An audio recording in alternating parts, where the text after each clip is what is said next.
Hi guys! Welcome to our channel Telugu audio stories with Maithri. నా ఛానల్‌ని ఎవరైనా ఫస్ట్ టైం చూస్తున్నట్టయితే తప్పకుండా లైక్ చేయండి, షేర్ చేయండి అండ్ సబ్స్క్రైబ్ చేసుకోండి ఫ్రెండ్స్. ఎన్నాళ్ళైనా నీకై వేచుంటా ఎపిసోడ్ 26. ఇక లేట్ చేయకుండా స్టోరీలోకి వెళ్ళిపోదామా ఫ్రెండ్స్? అది అంకుల్ అంటుంది ప్రాప్తి. వద్దు, ఇదివరకు సార్ అన్నావు కదా, అదే బావుంది. నువ్వెళ్ళు, నేను వెయిట్ చేస్తా అన్నాడు రఘురాం. ఇక వెంటనే ప్రాప్తి తన రూంలోకి వెళ్ళి ఫేస్ వాష్ చేసుకొని చాలా దాహంగా ఉండడంతో వాటర్ తాగి ఆయన ఏం మాట్లాడడానికి వచ్చాడో అన్నిటికీ సమాధానం నిర్ణయించుకొని బయటికి వచ్చింది. ఏమైంది అన్నాడు హాల్లోకి వచ్చిన ప్రాప్తిని చూస్తూ. అంకుల్ అది అనగానే, ఇంకా ఎన్ని రోజులు మా దగ్గర అన్ని విషయాలు దాస్తావ్? నీ ఉద్దేశం ఏంటో నాకు అర్థం కావడం లేదు. ఒక పక్క దగ్గరవుతూనే అంతలోనే దూరం అవుతున్నాను అంటావు. సరే, మేము తప్పు. మరి నువ్వు కరెక్టా? నిన్న నైట్ అగస్త్యని బార్ నుంచి ఎందుకు తీసుకొచ్చావు? ఫామ్ హౌస్‌కి ఎందుకు తీసుకెళ్ళావు? నీకేం అవసరం? రోడ్డు మీద ఎంతో మంది తాగి ఊగుతున్నారు. అందులో నా కొడుకు ఒకడు అనుకోవచ్చు కదా! ఆ మాట అడిగితే మళ్ళీ నువ్వే అంటావు. మీ కొడుకుకు నాకు ఎలాంటి సంబంధం లేదు. నా బతుకు నన్ను బ్రతకనివ్వండి అని. మరి నైటు నువ్వు చేసిన దానికి నేనేమనాలి ఇప్పుడు అని అడిగాడు రఘురాం. అంకుల్ అనబోయి, అది కాదు సార్. నాకు మీ అబ్బాయి డ్రైవర్ కాల్ చేశాడు అందుకే అంది ప్రాప్తి. నీ నంబర్ డ్రైవర్కి ఎలా తెలుసు అడిగాడు. అది మొన్న పార్టీకి రమ్మని అగస్త్యని కారు డ్రైవర్ని పంపించాడు ఇక్కడికి అంటుంది. ఏ పార్టీకి అని అడిగాడు. ప్రాజెక్ట్ హెడ్ ఏదో పార్టీ ఇస్తే అంది. మరి నీకై నువ్వు వెళ్ళొచ్చు కదా అన్నాడు. నేను అలాగే అనుకున్నాను అంకుల్. సారీ సార్, కానీ మీ అబ్బాయి కారు పంపించాడు అంది. సరే మరి వచ్చేటప్పుడు అదే కారులో వచ్చావా? అగస్య డ్రాప్ చేశాడనమాట అని అడిగాడు. తన గెస్సింగ్ కరెక్టే అన్నట్టుగా తల ఊపింది ప్రాప్తి. మరి నువ్వు దూరం ఎలా పెడుతున్నావు నా కొడుకుని? అక్కడ నా భార్య ఒక అమ్మాయిని అపాయింట్ చేసింది పిఏగా, అలక్షణ అని. నీకు తెలుసు కదా! ఆ అమ్మాయి మా మా అబ్బాయికి కాబోయే భార్య అనుకున్నాం. ఈ టైంలో నువ్వు ఇలా పబ్బులు, పార్టీలు, ఫామ్ హౌస్‌లు అని వాడితో తిరిగితే మరొకసారి వాడి జీవితం పాడైపోదు అని అడిగాడు రఘురాం. ఆయన ఆ మాట అంటుంటే తనకేదో క్యారెక్టర్ లేదు అన్నట్టుగా అనిపించి ఏడుపు వచ్చేసింది ప్రాప్తికి. ఎందుకమ్మా ఏడుస్తున్నావు? 7 ఏండ్ల నుంచి నా కొడుకు ఏడుస్తూనే ఉన్నాడు. ఇంకా నీకు తృప్తి లేదా? సరే, ఇంతకి నువ్వెప్పుడు బయలుదేరుతున్నావు అని అడిగాడు. ఎక్కడికి సార్ అంది ప్రాప్తి. ఆయన మాటలతో మైండ్ అంతా మొద్దుబారుతుండగా. హైదరాబాద్ నుంచి దూరంగా. ఇంకా చెప్పాలి అంటే నా కొడుకు లైఫ్‌లోకి రాకుండా వెళ్ళిపోతాను అన్నావు కదా మొదటిసారి వెళ్ళిపోయేటప్పుడు. మరి ఆ మాట నిలబెట్టుకోవాలి కదా! అందుకే నీకు గుర్తుకు చేస్తున్నాను. ఎప్పుడు వెళ్తున్నావు అని కనుక్కోవడానికి వచ్చాను అన్నాడు రఘురాం. ఒక్క వారం రోజులు టైం ఇవ్వండి. ఈలోపు వెళ్ళిపోతాను అంటుంది ప్రాప్తి కళ్ళు తుడుచుకుంటూ. సరే మరి ఈ విషయం వాడి వరకు చేరదు కదా అని అడుగుతూనే అంతలోనే, ఈ ఒక్క విషయం చాలు నిజంగా నీ మనసులో ఏముందో నాకు తెలియడానికి. నువ్వు చెడ్డదానివి అనట్లేదు, కానీ నిరూపించుకోవాల్సిన అవసరం నీకు కూడా ఉంది కదా అంటూ బయటికి వెళ్ళిపోయాడు రఘురాం. అతన్ని ఆపే ప్రయత్నం చేయలేదు ప్రాప్తి. వెంటనే రూంలోకి వెళ్ళి చాలాసేపు ఏడ్చింది. ఆ తర్వాత ఒక నిర్ణయానికి వచ్చి మోనిషాకి కాల్ చేసింది. అగస్యకి ప్రాప్తి కనపడలేదు. ఇక ఈ ఆఫీస్‌కి రాదు అని మోనిషా చెప్పిన మాటలు గుర్తుకు వచ్చి వెంటనే మోనిషాకి కాల్ చేసి పిలిచాడు తన ఛాంబర్‌కి. ప్రాప్తి ఆఫీస్‌కి జాయిన్ అయిందా అని అడిగాడు. ఈయనకెందుకో ఇంత ఇంట్రెస్ట్ అని మనసులో అనుకుంటున్న మోనిషా, లేదు సార్ అంటుంది. ఎందుకు రాలేదు ఇంకా? డాక్టర్‌కి కాల్ చేస్తే తన హెల్త్ బానే ఉంది అని చెప్పింది అని అడిగాడు అగస్త్య. వాట్? డాక్టర్‌కి మీరు కాల్ చేశారా? అని షాక్ అవుతూ అడుగుతుంది మొనిషా. అఫ్‌కోర్స్ తనకి హెల్త్ బాలేదని తెలిసి ఇద్దరం వెళ్లి కలిసి వచ్చాం కదా! డాక్టర్‌ని కూడా మేమే అరేంజ్ చేశాం అన్నాడు పక్కనే ఉన్న సుధీర్. ఆ మాటలకి మొనిషా ఆశ్చర్యపోతే అగస్త్య మాత్రం తన ఫోన్ చూసుకుంటున్నాడు. ప్రాప్తికి ఎంత ఫోన్ చేసినా మెసేజ్ చేసినా రెస్పాన్స్ ఇవ్వట్లేదు. పోనీ ఫ్లాట్‌కి వెళ్దామా అంటే తనకి ముఖం చెల్లడం లేదు. అలా అని దూరంగా కూడా ఉండలేకపోతున్నాడు అగస్త్య. సార్ 2 డేస్ ఇంకా లీవ్ కావాలని అడిగింది అని షాక్ నుంచి బయటికి పడుతూ చెప్పింది మొనిషా. అగస్య సార్, సుధీర్ సార్ తన ఫ్లాట్‌కి వచ్చినట్టు ప్రాప్తి నాకు చెప్పనే లేదు అనుకుంది మనసులో. అగస్య తనని పిలిచిన పని అవ్వడంతో తన ఛాంబర్‌కి వెళ్లి ఆలోచిస్తుంది. అసలు ఏం జరుగుతుంది? అగస్య సార్ ప్రాప్తి ఫ్లాట్‌కి వచ్చినట్టు ప్రాప్తి ఒక్క మాట కూడా నాకు చెప్పలేదు. ఇప్పటి వరకు టార్చర్ చేస్తున్నాడని చెప్పింది. ఇప్పుడు తన ఫ్లాట్‌కొచ్చిన విషయం ఎందుకు తన దగ్గర దాచింది? అసలు ఏంటి వీళ్ళకు ముందే పరిచయం ఉందా? లేదు లేదు. అలాంటిది ఏమీ అయ్యుండదు. అన్నీ ఓపెన్‌గా నాతో షేర్ చేసుకునే ప్రాప్తి ఏదైనా ఉంటే ఈ 3 ఏళ్లలో ఒక్కసారైనా చెప్పేది. ఈ అగస్యని ఎక్కువ చేస్తున్నాడు ప్రాప్తి విషయంలో.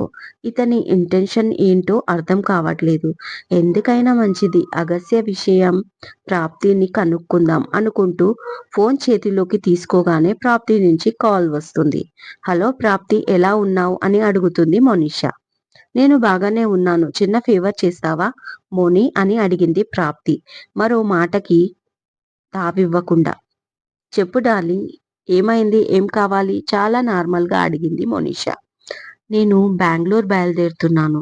అక్కడ మన ఆఫీస్‌లో నాకొక పోస్ట్ చూడవా? అలాగే ఒక ఫ్లాట్ కూడా.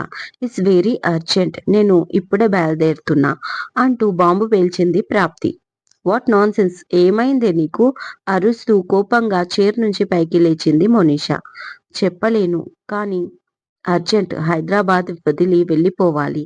ఆ విషయం గురించి తర్వాత మాట్లాడుకుందాం మనం. ప్లీజ్ మోనిషా నువ్వు అక్కడ నేను ఇక్కడ చెప్పినవన్నీ అరేంజ్ చేసేసి నేను ఎయిర్‌పోర్ట్‌కి బయలుదేరుతున్నా. ఇంకా 1 అవర్‌లో ఫ్లైట్ ఉంది అంటుంది ప్రాప్తి. షాక్ అయిపోయింది మోనిషా. అసలు ఏం జరుగుతుంది? అసలు ఏమైంది? ఇంత సడెన్‌గా బెంగుళూరు ఏంటి ప్రాప్తి? అడిగింది మోనిషా. చెప్పాను కదా! చెప్పే సమయం లేదు. అక్కడికి వెళ్ళాక మాట్లాడతాను. ప్లీజ్ ఇవన్నీ అరేంజ్ చెయ్యి నువ్వు అంటుంది ప్రాప్తి. పిచ్చి పట్టిందా? నీ ప్రాబ్లమ్ ఏంటి? ఆ అగస్త్య నీ ఫ్లాట్‌కి వచ్చాడంట. నిన్నేమైనా బెదిరించాడా? చెప్పు నేను చూసుకుంటాను. నువ్వు ఎందుకు భయపడుతున్నావు ప్రాప్తి? అరుస్తుంది మోనిషా. అలాంటిదేమీ లేదు మౌని. ఏదైనా ఉంటే నీకే చెప్తాను కదా! నాకు అతని నుంచి ఎలాంటి ప్రాబ్లమ్ లేదు. ప్లీజ్ నేను చెప్పిన విషయాల గురించి చూడు. నేను వెళ్తున్నా బాయ్ అంటూ కాల్ కట్ చేస్తుంది ప్రాప్తి. ఇక మోనిష ఆగలేక అగస్త్య ఛాంబర్‌కి వెళ్తుంది. తను మీటింగ్‌లో ఉన్నాడని చెప్పడంతో కోపంగా మీటింగ్ హాల్ డోర్ ఓపెన్ చేసి మిస్టర్ అగస్త్య అని గట్టిగా పిలుస్తుంది. కంపెనీ బోర్డ్ మీటింగ్‌లో ఉన్న వాళ్ళందరూ షాక్ అయిపోతారు. హెడ్ ఆఫ్ డైరెక్టర్‌ని అలా పిలవడంతో. ఇంకా బోర్డ్‌లో ఏదో ఎక్స్‌ప్లెయిన్ చేస్తున్న అగస్త్య వెనక్కి తిరిగి చూస్తాడు షాకింగ్‌గా. వాట్ ఎందుకు అరుస్తున్నావు? మీటింగ్ టైంలో డిస్టర్బ్ చేయొద్దన్న కామన్ సెన్స్ లేదా నీకు? అడిగాడు కోపంగా సుధీర్. ఒక బిజినెస్ మెన్ డిస్టర్బ్ చేయొద్దన్న సెన్స్ ఉంది. కానీ అదే బిజినెస్ మ్యాన్ తన ఎంప్లాయీని టార్చర్ చేయడం, వాళ్ళ ఫ్యామిలీ లైఫ్‌లో ఇంటర్ఫియర్ అవ్వడం అది సెన్సా? ఒక లేడీ ఎంప్లాయీని మెంటల్ టార్చర్ పెట్టడం గొప్ప బిజినెస్ మ్యాన్ లక్షణమా? అలా కొందరి లైఫ్‌ని డిస్టర్బ్ చేస్తున్నానన్న థాట్ మాత్రం మీకు లేదా? అని కోపంగా అరుస్తుంది మోనిషా. పిచ్చి పట్టిందా మోనిషా నీకు? ఎవరి గురించి మాట్లాడుతున్నావో తెలుస్తుందా? అగస్యని అవమానిస్తే ఏం జరుగుతుందో తెలుసా మీకు? అంటూ పైకి లేచాడు కోపంగా సుధీర్. సుధీర్ 1 సెకండ్ అంటూ సారీ గైస్ చాలా చిన్న డిస్టర్బెన్స్. దీనికి మీరు నన్ను ఎక్స్‌క్యూజ్ చేస్తారని అనుకుంటున్నాను. ప్రస్తుతానికి మీటింగ్ క్యాన్సల్ చేయలేం. మీరు కంటిన్యూ చేయండి. కాదు అనుకుంటే మనం నెక్స్ట్ పెట్టుకుందాం. Sorry for the disturbance. Excuse me అంటూ అగస్త్య మోనిషా వైపు అడుగులు వేస్తూ తన చెయ్యి పట్టుకొని గట్టిగా బయటికి లాక్కెళ్ళాడు. ఎవరు ఆ అమ్మాయి సుధీర్‌ని అడిగాడు రఘురాం. నిఖిల్ వాళ్ళ సిస్టర్ అంకుల్ అని చెప్పాడు సుధీర్. ఏం జరిగింది అని అడిగాడు. నిజానికి మోనిషా అంత గట్టిగా అరవాల్సిన అవసరం లేదు. ఏదో అయ్యింది కాబట్టి అరిచింది. గ్యారంటీగా ప్రాప్తి ఏదో ప్రమాదంలో ఉన్నట్టుంది అన్న చిన్న డౌట్‌తో సీరియస్‌గా అడిగాడు అగస్త్య. ఎందుకు ప్రాప్తిని ఇబ్బంది పెడుతున్నారు అని అడిగింది మోనిషా. ఏం జరిగింది అని అడుగుతున్నాను. నేనడిగిన దానికి ప్రశ్నకు మీరు సమాధానం ఇవ్వలేదు అన్నాడు అగస్త్య. మీరు ఎందుకు ప్రాప్తి వెంట పడుతున్నారు? తను మీరు అనుకునేలాంటి అమ్మాయి కాదు. చాలా సాఫ్ట్, చాలా సున్నితమైనది. ఆల్రెడీ తను లైఫ్‌లో చాలా ఫేస్ చేసి ఇక్కడి వరకు వచ్చింది అంటుంది మోనిషా. ఆమె మాటని మధ్యలోనే ఆపేస్తూ అదంతా కాదు. ఇప్పుడు ప్రాప్తికి ఏమైంది అని అడుగుతున్నాను అన్నాడు అగస్త్య కంగారుగా. ఏమైతే మీకెందుకు సార్? మీరు తన లైఫ్‌ని డిస్టర్బ్ చేస్తున్నారు అనగానే you shut up. Please shut up. ముందు ప్రాప్తికి ఏమైందో చెప్పు అని తన భుజం పట్టుకొని దగ్గరికి వెళ్ళి అడిగాడు. ఆ పట్టిన పట్టుడుకు భయపడిన మోనిషా ప్రాప్తి బెంగుళూరు వెళ్ళిపోతుంది అని చెప్తుంది నెమ్మదిగా. ఓ గాడ్ అని 2 చేతులులో తన ముఖాన్ని దాచుకొని ఏది జరగకూడదు అనుకున్నానో అదే జరుగుతుంది అని మనసులో అనుకుంటూ ఇప్పుడు బయలుదేరిందా? చాలా బాధగా అడుగుతాడు అగస్త్య తన బాధని చూస్తూ. ఇంకో హాఫ్ అన్ అవర్‌లో ఫ్లైట్ తనకి. మేబీ ఎయిర్‌పోర్ట్‌కి వెళ్ళి ఉండొచ్చు అంటూ ఉండగా రఘురాం అక్కడికి వచ్చి వెళ్ళి ప్రాప్తిని తీసుకురా అంటూ కార్ కీస్ చేతికి ఇచ్చాడు. షాకయిపోతాడు అగస్త్య. పక్కనే ఉన్న మోనిషాతో పాటు అప్పుడే లోపలికి వచ్చిన సుధీర్ కూడా.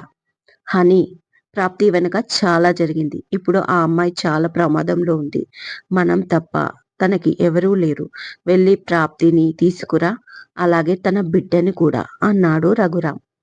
ఇక తండ్రి మాట అనేదే ఆలస్యం.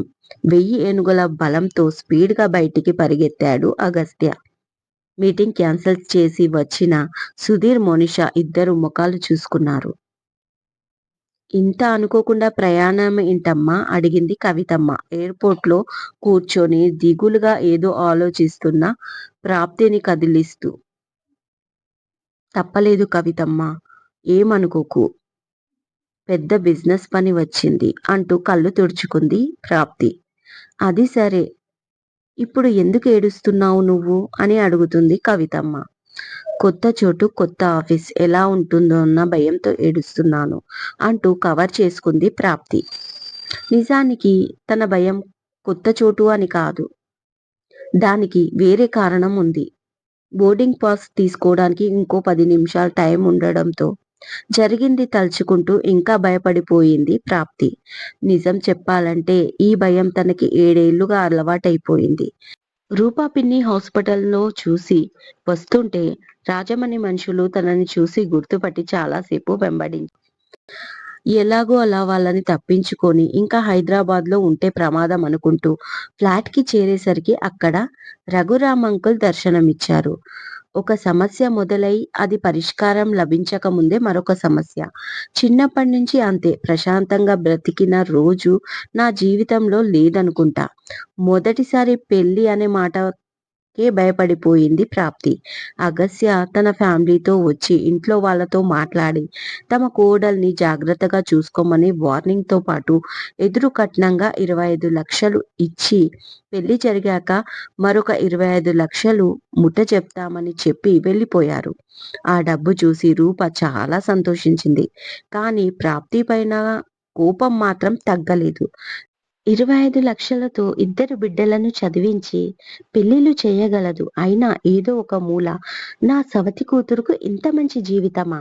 చూస్తూ చూస్తూ కోటీశ్వరుల ఇంటికి కోడలవ్వడము తనకు జీర్ణం కాలేదు. అసూయ అనేది మనిషిని ఎంతకైనా దిగజారుస్తుంది. ఇదండి ఇవాళటి ఎపిసోడ్. ఈ ఎపిసోడ్ మీకు నచ్చినట్టు అయితే నాకు కామెంట్‌లో చెప్పండి. అలాగే లైక్ చేయండి, షేర్ చేయండి, సబ్స్క్రైబ్ చేసుకోండి నా ఛానల్‌ని. మరొక మంచి ఎపిసోడ్‌తో మీ ముందు ఉంటాను. మైత్రి.